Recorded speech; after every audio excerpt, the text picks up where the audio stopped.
السلام علیکم خو غوښتونکو زه تاسو ته ویلکم کوم د فوټوشاپ په یو نوې ویډیو کې او په نننۍ ویډیو کې موږ ډسکس کوو چې څنګه موږ په یو ټیکسټ کې دننه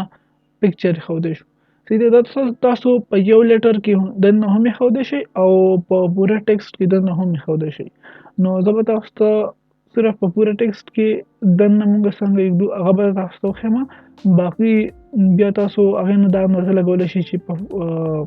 یو لیټر کې موږ دننه څنګه یکدو نو اول موږ یو ټیکسټ ولیکو لکه زه به دلته کې ولیکم سایبر پشتو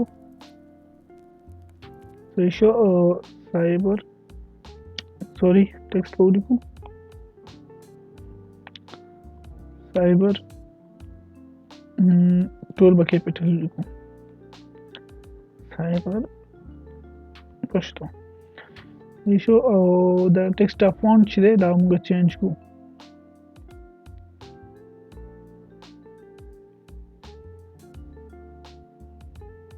یو به سلیکټ کړو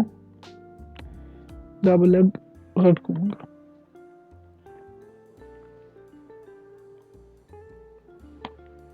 صحیح ده اوس به موږ یو پکچر سلیکټ کړو هغه به اوپن کړو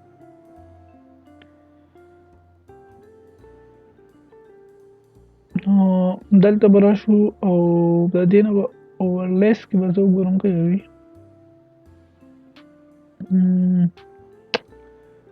دا یو به راولو بس هسې پریکټس لپاره موږ یوز کوو باقي بیا تاسو خپل کریټیویټي مطابق چې څنګه تاسو یوز کوئ که نه دا آپشن دا موږ دلته کې راولو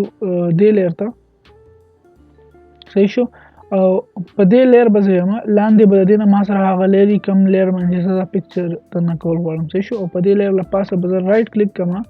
او دلته به زه ووایم کریټ کلیپینګ ماسک دا کله مو وویل نو هغه پکچر چې کوم زما سره دی کې دننه لاړو کنټرول ټي به کوم زه دا او د دې نه زه دا سیټ کولی شم زما سره کم ځای کې څنګه افیکټ پکار دی نو دغه اوس زموږ سره چې څنګه موږ په یو پکچر کې دننه په یو ټیکسټ کې دننه موږ پکچر څنګه یکدو دا تاسو په سمپل ټیکسټ کې هم ایښودی شئ صحیح شو باقي چې په دې باندې بیا تاسو کله افیکټ ووایي لکه ډراپ شیډو شو او ګلو وغیره شو که نه نو دا بیا نور هم ښایسته ښکاري خپل پریکټس په دې باندې وکړئ او په نوی لیکچر کې به انشاءالله موږ پوسټر ډیزاینینګ زده کوو سوشل میډیا پوسټ ډیزاین چې ورته کله موږ وایو لکه تاسو به کتلی چې دا فیسبوک باندې اکثر د ایډز وغیره راشي که نه هغې چې کم پوسټر وي هغه به موږ انشاءالله په نیکسټ ویډیو کې زده کوو چې موږ څنګه ډیزاین کوو تر هغې پورې خپل خیال ساتئ د الله په امان